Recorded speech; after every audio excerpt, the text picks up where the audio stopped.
Hello and welcome back to our YouTube channel. In today's video, I will show you how to connect Phantom Wallet to Tapswap. So the first step is to come and open your Tapswap. As you can see, these are the instructions over here. So the step number 1 here says install Phantom Wallet, and then step number 2 says connect wallet to Tapswap bot. Step number 3 says tap missions and then go to next Solana wallet. Step number 4 says connect Phantom wallet. Click connect on the web view and then tap connect in Phantom, and then ensure you're not on desktop if redirected.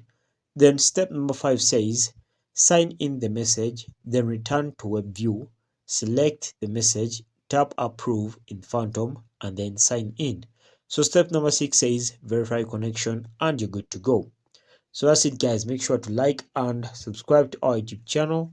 Until next time, we shall meet.